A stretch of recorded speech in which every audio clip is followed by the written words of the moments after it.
Beleza. Então, vamos falar de avaliação do suporte. Existem condições diversas, né, diferentes do suporte, né? Se você pensar na construção civil, você tem terreno rochoso, você tem pedra, você tem terreno arenoso. A cada um desses terrenos, o engenheiro vai lançar mão de uma forma de fazer o pilar da ponte, né? A gente, na aula passada, ainda falamos da ponte Rio-Niterói. Em cima do mar, você tem toda aquela lâmina d'água para chegar no fundo do mar para fazer a fundação da ponte na parte rígida lá embaixo, né? Porque não dá para fazer o pilar em cima da água, né? No nosso caso, o que vai dar uma condição bacana para o nosso suporte é a parte periodontal, né? Agora, os pacientes, salvo pacientes que sofrem algum tipo de acidente, né? A perda do dente foi traumática, né? E tem uma fração grande de casos, né? Um percentual grande de casos. Mas, se você for olhar, a maior parte das perdas dentárias são exatamente por problema periodontal, do problema periodontal. Quando a gente vai usar os dentes remanescentes como pilares do nosso aparelho protético, muitas vezes esses dentes também já estão sofrendo algum tipo de problema de perda de osso ao redor dele, né? Então, a gente precisa fazer uma avaliação criteriosa desse suporte para poder fazer a nossa prótese. Eu costumo brincar, né, que a gente separa na odontologia, no curso de odontologia, a gente separa as diversas disciplinas em fragmentos. Eu vou estudar prótese fixa, eu vou estudar prótese removível, prótese total, vou estudar pério, vou estudar endo, mas na odontologia é tudo uma coisa só. Quando eu estou falando de suporte de prótese fixa, eu estou falando de periodontia, basicamente, endo e pério, né? Por quê? Porque a condição periodontal é que vai falar para mim se aquele dente pode suportar ou não aquela minha prótese, né? Não sei se eu comentei na aula passada com vocês, mas vou voltar a reafirmar. Houve um episódio, né, de uma colega, uma ex-aluna aí daqui da Unifap mesmo, e depois de formada ela foi trabalhar, né, e chegou uma paciente que tinha os dentes para ser extraídos, né, um dente anterior. Aqui, era um convênio, né? Então, um faz orçamento, o outro vai executando. Quem faz cirurgia só faz cirurgia, quem faz prótese só faz prótese. Era uma firma dessas de convênio. Isso traz um grande problema, né? Porque essa divisão que a gente tem acadêmica acaba acontecendo na vida profissional. Quem é o cirurgião não fez o tratamento. Ele vai lá e executa aquilo que outra pessoa planejou. E isso muitas vezes pode dar problema, como deu. A paciente tinha uma reabsorção óssea enorme nos dentes anteriores e inferiores. Essa colega nossa que foi fazer a cirurgia, ela olhou a radiografia, os dentes anteriores estavam com menos de um pouquinho só de molinho, né? Só que a paciente tinha entendido que ela ia perdendo um único dente. Um único dente. E na hora da cirurgia, ela já tirou os dois incisivos centrais para poder fazer a prótese. Quando acabou a cirurgia, a paciente teve um PAC, né? Você tirou o dente que não era para tirar, não sei o quê. Como que não era para tirar? Era para tirar assim, tal, não sei o quê, tal. Não, mas falaram para mim que ia tirar um só, né? Aquela confusão Bom, não teve dúvida, ela entrou na justiça e levou os dentes que foram tirados, né? A hora que você olha para o dente tirado, o dente branquinho, né? Sem nenhuma cárie, sem nada, né? Colocou no processo, dentro de um saquinho plástico. Eu fui perito nessa ação. Eu tive acesso a isso. Uma das páginas do processo judicial tinha um saquinho plástico grampeado e peso nos autos, né? Dizendo para o juiz, imagina que um dente desse aqui, ó, não tem cárie, não tem nada, um dente branquinho, bonitinho, e a dentista me tirou esse dente. Ora, o juiz de direito não é dentista. Aí, só que quem fez isso não anexou a radiografia, né? Na defesa dessa colega, nós anexamos a radiografia e explicamos para o juiz o seguinte: o dente pode estar rígido, limpinho, bonitinho, não ter cárie, não ter nada, ser o dente mais lindo do mundo. Se não tiver osso, ele não para na boca, tá? Então, é disso que nós vamos tratar hoje. a colega ganhou a ação, né? Fatores para a escolha do dente suporte, né? Para a escolha do suporte. As raízes dos dentes suporte devem ser avaliadas seguindo 3 fatores. Proporção coroa-raiz.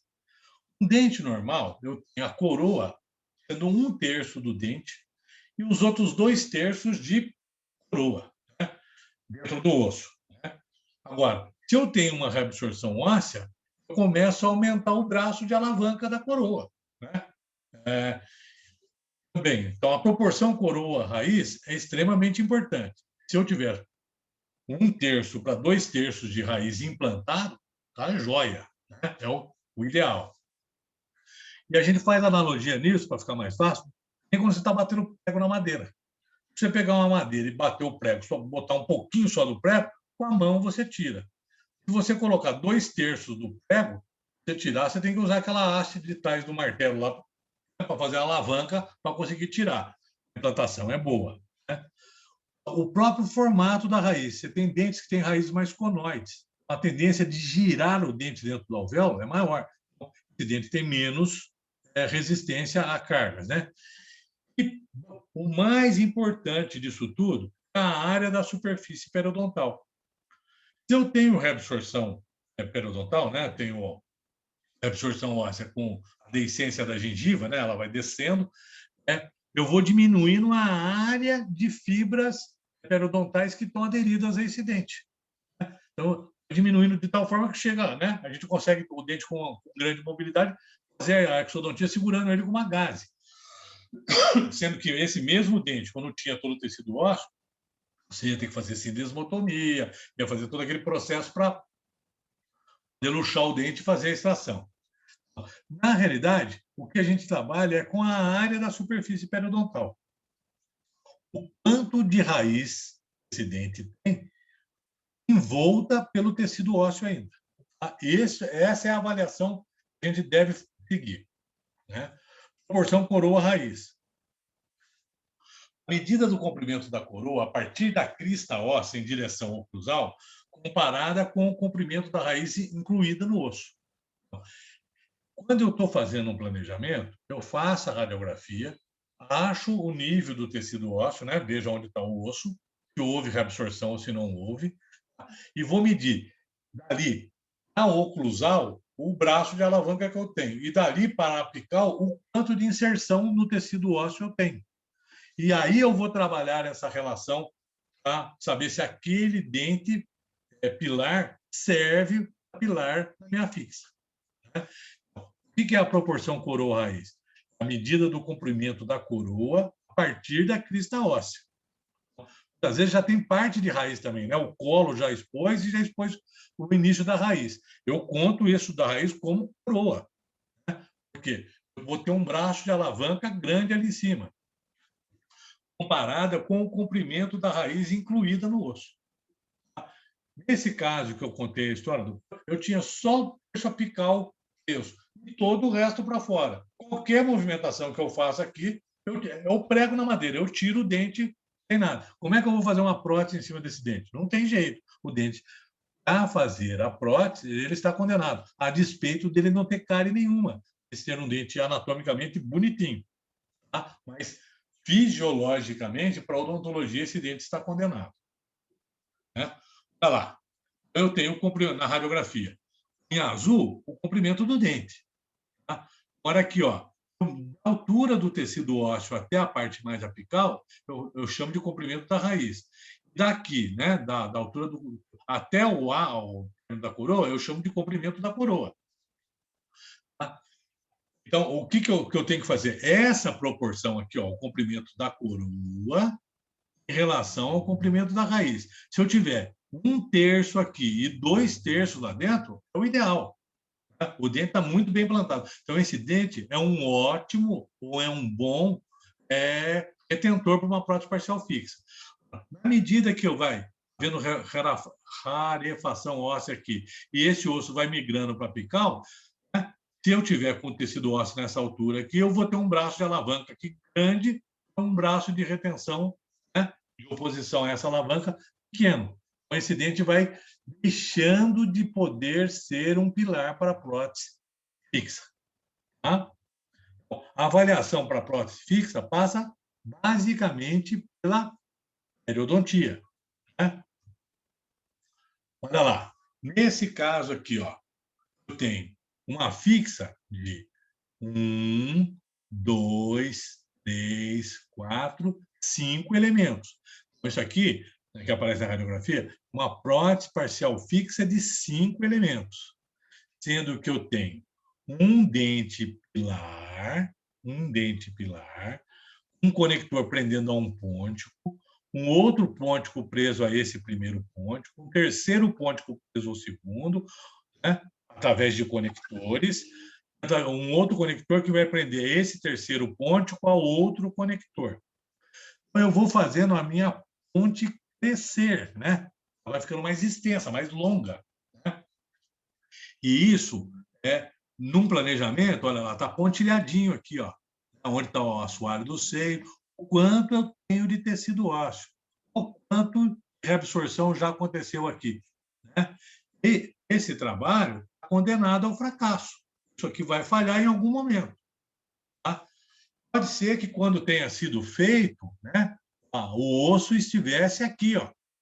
O dentista achou que daria. Né? Vamos chegar no fim da aula entendendo, né, como é que faz esse achar, se dá ou se não dá, né? Que não é bem um achar. Garimpar aquilo, trabalhar isso tudo. Mas se a carga for excessiva, o que acontece? Vai haver uma sobrecarga que vai haver uma reabsorção óssea. E com o passar do tempo, a reabsorção perdura, né? E o aparelho inteiro é perdido. E, normalmente, quando eu perco esse aparelho de 5 elementos, leve em consideração que, na vida cotidiana, num consultório mediano, um trabalho desse em metalocerâmica, cada elemento vai custar por volta de R$ 1.800, R$ 2.000. Um trabalho desse aqui, o dentista, não é que o dentista ganha, ele cobra do paciente R$ 10.000. R$ 10.000 não é pouco dinheiro. Né? Quem tem R$ 10.000 para pagar dentista, tem R$ 10.000 para pagar advogado. Então, cuidado na hora de, de fazer, né? Na medida que os trabalhos vão ficando mais caros, né? O cara fala, sou reabilitador, tem um consultório que faz. Os pacientes que frequentam esses consultórios são pacientes de classe socioeconômica mais diferenciada. São pacientes que têm acesso ao Código de Defesa do Consumidor. Tá? Então, se você não for extremamente criterioso, a chance de você arrumar uma encrenca na sua vida é muito grande. Mas olha lá. Vamos lá. A parte de baixo, nessa mesma radiografia. Olha esse dente aqui. Eu tenho uma reabsorção óssea que eu tenho só o terço final desse dente. Está com um núcleo colocado aqui. Provavelmente o colega tinha intenção de usá-lo. Esse dente está condenado. Ele precisa sair daqui. Não dá para usá-lo como pilar intermediário. Por quê? Porque, ainda que fosse um dente sem nada, só ele já estava periodontalmente comprometido. Né? E se eu estou fazendo um processo de reabilitação que vou envolver, que vai ter custo, eu vou envolver esse negócio no meio, para esse negócio estourar no meio do tratamento, eu vou perder tudo. Se o paciente perder, ele vai vir, né, acionar o dentista. Uma outra imagem, né? Aqui uma fixa de 3 elementos. Né? Ó, você já tem uma reabsorção. A coroa não é só isso aqui. Ela começa a contar daqui. Toda vez que eu ponho carga lá, o fulcro, né, a onda está rotacionando, é aqui. Eu só tenho essa parte aqui, ó, para meter o meu dente. Né? Então, começa a ficar crítico.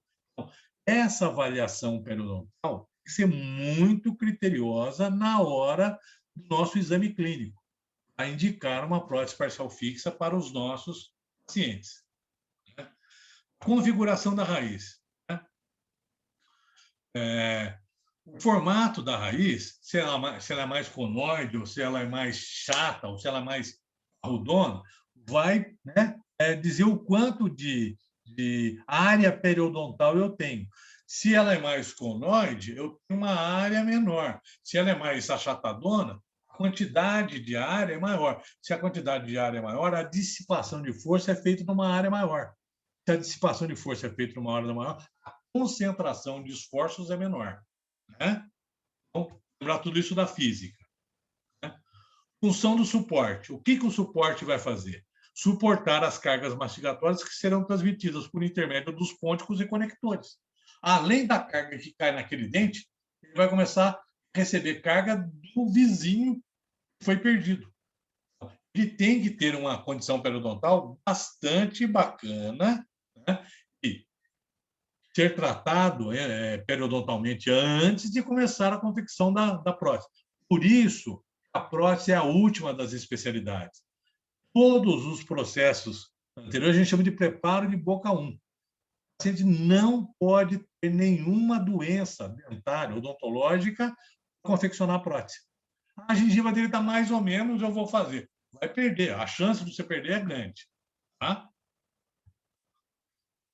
Os suportes deverão resistir a constantes forças oclusais, as suas próprias e as dos dentes ausentes. Né? Se o paciente normalmente dentado, muitas vezes ele já tem um travamentinho, um contato prematuro naquele dente, e aquele dente sofre e tem problema periodontal, agora imagina, né? Esse mesmo dente suportando cargas dele, que ele já sofreria, e de outros que já foram perdidos. Né? Então, a ideia é só, eu vou fazer uma prótese, eu preparo os pilares, preparo lá e vou fechar esses espaços que estão com dentes ausentes apoiado nesses dentes. Então, esses dentes têm que ter uma avaliação criteriosa. Né? Os dentes suportes não devem apresentar mobilidade patológica. Lógico, se o dente tiver com uma mobilidade, ele não serve para apoio, ele não está aguentando nem ele mais sozinho. Dirá segurar as pontas dos vizinhos, né? Não tem jeito. Tá? Então, essa é a avaliação. Agora, a área da superfície periodontal. O que é a área da superfície periodontal? Quanto eu tenho de osso dentro do dente, eu tenho ligamento periodontal nessa região, que vai tender o dente ao osso. Né? Quanto mais volumosa for essa raiz, maior é a área. Quanto menos volumosa, menos área. Eu tenho menos áreas, eu tenho menos fibra periodontal. Eu tenho mais área, eu tenho mais fibra periodontal. Se eu concentrar o esforço, né, num determinado ponto, eu quebro, né? É que nem vidro, né? Se você bater, quebra. Agora, se você bater o vidro chapado, ele não quebra. Né? Porque a carga desferida foi distribuída em toda a superfície, né, daquele objeto, daquele vidro. Vamos lá.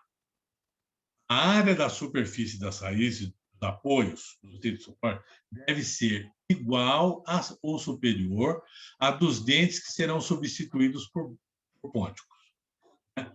Esse é o cortante de 1926, o trabalho dele. A prótese, a gente enuncia, a gente chama lei Diante. Lei Diante.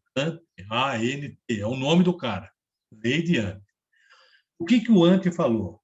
Né? Vamos detalhar isso, né? Ouvir o que ele está falando, né? Para a gente entender. Depois nós vamos fazer uns exercícios. A área da superfície das raízes dos dentes suporte, dos apoios, deve ser igual ou superior à dos dentes que serão substituídos como pônticos. Né? Então, pensa lá comigo. Ó. Eu tenho um segundo pré-molar. Eu tenho o formato da raiz do pré-molar. Deixa eu ver se eu tenho um slidezinho aqui. Como é que está isso aqui? Tá, aqui, ó. Os dentes. Né? Aqui, ó, a área. Né? Ó. Deixa eu ver se eu mudo isso aqui de lugar. Ó. Por aqui. Melhorou? Ó, o dente 11. Normalmente implantado, o incisivo central superior, ele tem 204 milímetros quadrados de área de raiz. Ele tem a raiz do central superior. O lateral já é um dente menorzinho. Né? Um dente normalmente implantado, ele tem 179 milímetros quadrados de área periodontal. O canino já tem um dentão maior, né? Normalmente, o canino superior já tem uma raiz mais comprida e mais largona. O canino tem 273 milímetros quadrados de área periodontal. O pré-molar já tem duas raízes, então ele tem mais área, né? 200 agora a raiz do pré também é menor do que a do canino.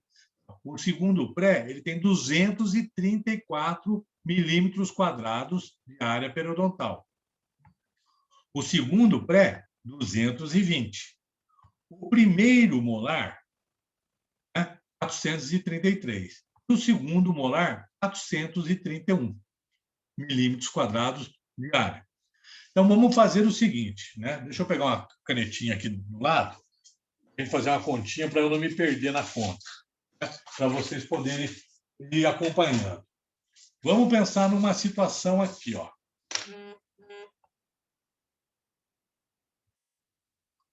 Opa, volta. Vamos pegar uma canetinha vermelha. Vamos pensar aqui, ó, na minha telinha aqui, ó. Eu vou fazer aqui, ó. Eu tenho um primeiro pré-molar superior. Não tenho o segundo pré. Eu vou fechar um pouquinho a luz que está incomodando a tela aqui. Então, eu tenho o primeiro pré, não tenho o segundo, e tenho o primeiro molar. Vamos partir do pressuposto, né, que está normalmente implantado, a condição periodontal, jóia, está tudo certinho na radiografia, não temos problema. Perdeu por um trauma e não teve nenhuma perda patológica de dentes. O que o Ante falou? O primeiro pré-molar, ele tem 234 milímetros de área periodontal. São 234. Estou anotando aqui. 234. Olha essa cara que não escreve. O 200. Essa que não escreve. Nenhuma escreve. 234. Vamos lá. A área periodontal do primeiro molar, se tiver tudo em ordem, é 433. Tá? Então, eu somo, né? 433 com 234. Tá? 4 e 3, 7. 3 e 3, 6. 4 e 2, 6. Então, eu tenho 667 milímetros quadrados de área periodontal somados esse dente suporte com esse dente suporte. O que eu vou substituir? O 15. Qual é a área do 15? 220. 220 é menor do que 667. Eu posso fazer esse caso. Vou voltar um slide aqui agora. O que o Ante falou? A área da superfície das raízes dos dentes suportes tomados deve ser igual ou superior à dos dentes que serão substituídos por pônticos. Nesse caso, eu tenho uma área periodontal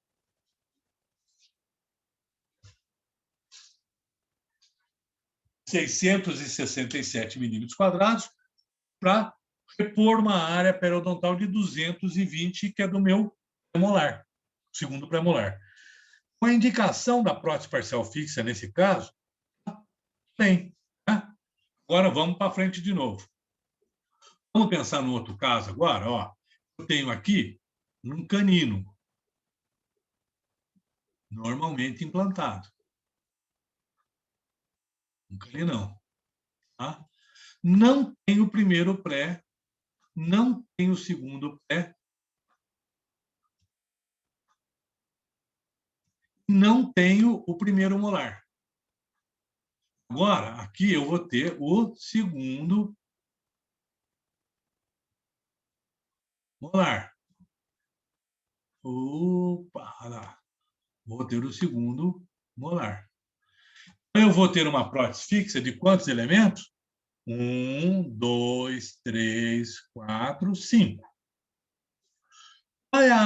Tudo normal, não tenho nenhum problema de perda de suporte ósseo aí. Tá? Então, o que o ANTE preconiza? Qual é a área periodontal do canino? 273. Qual é a área periodontal do 17, do segundo molar? 431. Então, eu tenho 3 e 1, 4, 7, 3, 10, 4, 2, 6. Tem 704, nesse caso aqui. Essa área periodontal somada a essa aqui é 273, mais 431. Eu tenho 704 milímetros quadrados de área periodontal. Agora, o primeiro premolar tem 234. O segundo premolar tem 220. O primeiro molar tem 433. Vamos somar? 4 e 3, 7. 3 e 2, 5 e 3, 8. 2 e 2, 4 e 4, 8. A área periodontal desse intervalo aqui, ó, soma 887. Agora, 887 é maior ou menor do que 704? É maior. Então, eu não devo fazer essa prótese fixa. Não vai suportar. Se o paciente for mastigar essa prótese, um intervalo de tempo muito pequeno ele vai perder. Quem fez isso? Quanto? Em 1926. Agora, vamos pensar um pouquinho mais. O paciente que já perdeu esses 3 dentes, normalmente ele tem rarefações ósseas perto do canino. Então, ele tem menos suporte ainda. Né? Por quê? Vai havendo uma reabsorção óssea natural nessa região aqui. Vai perdendo o suporte. Uma prótese fixa de 5 elementos, segundo a lei de ANTE, estaria contraindicada nessa situação. O que eu poderia fazer? Esse cara tem um terceiro molar aqui, ó. Ele tem um terceiro molar aqui. O terceiro molar não está contado aqui na lei de ANTE, né? Mas ele tem uma área radiograficamente legal, próximo do que tem um primeiro molar, um segundo molar. Mas vamos contar que tem mais 400 aqui. Se eu, ao invés de fazer uma prótese de 5 elementos, envolver esse outro dente, o que eu tinha 704, mais, vamos botar mais 350, né? 4, 5, eu vou ter 1.050.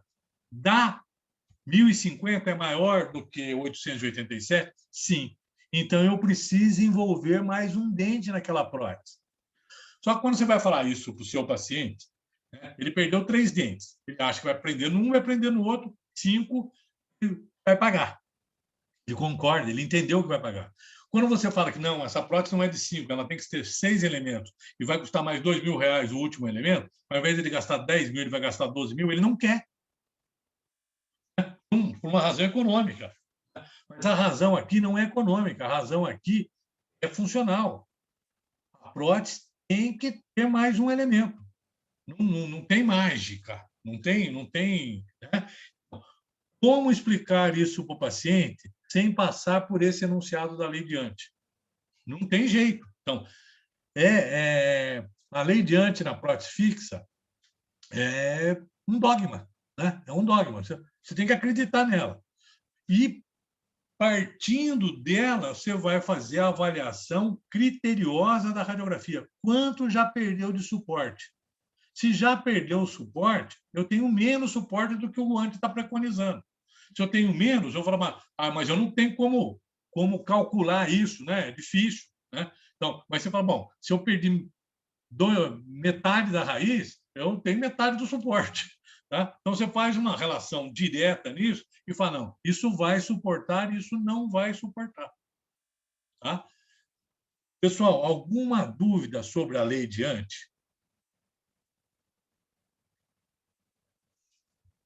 Alô? Tranquilo, professor. Legal? Isso vocês vão usar o resto da vida de vocês. Quem for fazer... E outra, muitas vezes tem que explicar para o paciente. Né? Por que dá para a dona Maria dar e para o senhor José não dá? Entendeu? porque um é um, o outro é o outro. Agora, o que está sendo avaliado nessa hora? Isso, né? O meu suporte a quantidade de tecido ósseo no dente que vai ser suporte da prótese, né? Os inferiores também têm os valores aqui, ó. Tá? E eu vou fazendo essa continha. Então, na medida da necessidade, o dente perdido com o dente feito. E eu posso envolver mais dentes remanescentes para aumentar o suporte ósseo para resistir às cargas que aquela prótese vai fazer. Então, uma prótese que era de 3 elementos, não dá, vai para 4, vai para 5. Então, o planejamento vai passar sempre pela lei de Hunt. Tá? Então, quando a gente fala, no início lá, avaliação do suporte para a prótese parcial fixa, eu tenho que ver a radiografia, tenho que entender um pouco da periodontia para saber qual o grau de reabsorção que aquilo já sofreu, trazer isso para dentro do conceito que esse autor trabalhou em 1926, né? E, de posse disso, idealizar o melhor plano de tratamento para o meu paciente. Se não, o resto é chute. Você vai fazer e vai que deu sorte, né? Deu certo. Agora, o que precisa ter em mente também, né? Isso aqui é dogma, tá certinho, ninguém está tirando isso. Só que a gente sabe o seguinte: se o paciente tem todos os dentes na boca e perdeu um só, todos os contactantes dessa vão ser dente. Com dente a gente faz muito mais força sobre isso, sobre o dispositivo. A eficiência mastigatória de um paciente dentado é muito maior do que uma prótese. Se eu tenho um dente antagonista, o cara perdeu todos os dentes superiores, tá? E vou fazer uma prótese fixa inferior. Minha conta deu que os dentes suportes estão muito próximos dos dentes ausentes, né? Dos dentes faltantes. Eu falo, não, aqui dá. Por quê? Porque a dentadura não vai fazer a mesma força que o dente natural faria sobre aquele aparelho. Então, eu tenho que levar em consideração também o dente antagonista, quem está contactando com essa prótese que eu vou fazer. Por exemplo, eu faço uma ponte que vai passar um monte de caminhão em cima. E faço uma ponte que vai passar só fusquinha, um de cada vez. Tá? Então, essa ponte que vai passar fusquinha um só de cada vez, ela não precisa ter o mesmo pilar que uma ponte que vai passar 30 caminhões simultaneamente. Tá?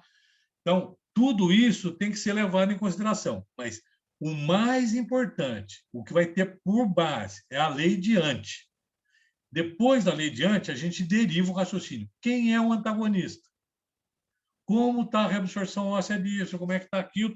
Vai montando o quadro para poder falar, não dá, não dá. Né? Agora, eu tenho que ter um ponto de partida. E esse ponto de partida é a lei de Hunt. Dúvidas? Não, professor, tudo certo? Não, professor. Então, beleza. Era isso aí. Semana que vem, nesse mesmo bate-horário, nesse mesmo bate-canal. Beleza? Bom final de semana para vocês. Obrigado, professor, para você também. Obrigada para você também. Valeu, professor. Obrigadão. Alô, cara. Um abraço. Valeu. Alô.